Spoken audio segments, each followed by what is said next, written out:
In this sublesson, we'll see how to assign VLANs in Cisco UCS Manager. So we first connect to the Cisco UCS Manager, and then we go to the LAN tab.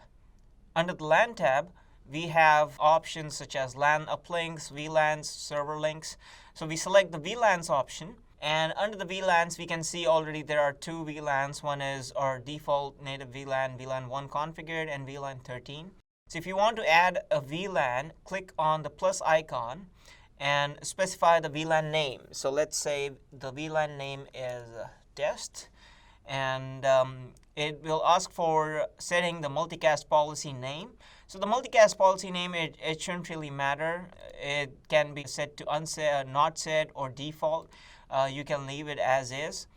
Then it asks if you want to create the VLAN for common or global, which means that the VLAN will be created on both the fabrics, or if you want to create a VLAN on the fabric A, fabric B, or if both fabrics are configured differently. In the last option, the VLANs apply to both fabrics, but you can specify different VLAN IDs for each fabric itself. So let's select common global VLAN, and under the VLAN IDs, you can specify the VLAN ID that you want to create. Now remember, the VLAN ID that you can create can range from VLAN 1 to VLAN 3967. Or you can have a VLAN that can be from 4048 to 4093. So in this case, we create the VLAN, say 100, and then we have the sharing type field. In the sharing type field, we have options such as none, primary, isolated. Now the option none implies that this VLAN does not have any secondary or private VLAN. Primary means the VLAN can have one or more secondary VLAN, and isolated means this is a private VLAN. So if you want to create an isolated VLAN, use this option, else. So it does not have any secondary VLAN. Now you also have an option for check overlap. What this button does is it checks for overlapping VLAN IDs to any of the existing VLANs that you might have created, or if it exists anywhere. So overlapping VLANs or vSANs, you are concerned about VLANs, not vSANs.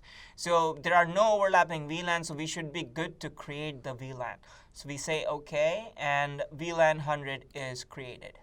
So we can now see the VLAN test, which is the named VLAN. VLAN 100 is created for the fabric.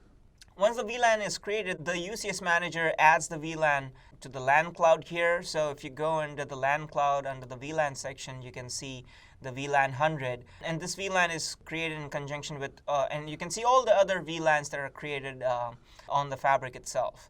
Now, if a user, or if you want to add another VLAN, which is a private VLAN or VLAN which is only going to reside on one of the fabric, then let's say we create a VLAN named test1, and now this time we assign it to fabric A only. And we say VLAN ID 101.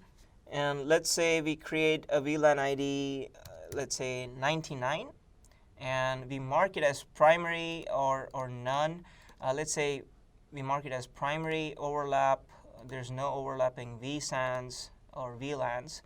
And we say, OK, this should create the VLAN. And this time, the VLAN should be created as part of fabric A, not as global, which is usually seen here. But you will only see that under fabric A because we created the VLAN under fabric A.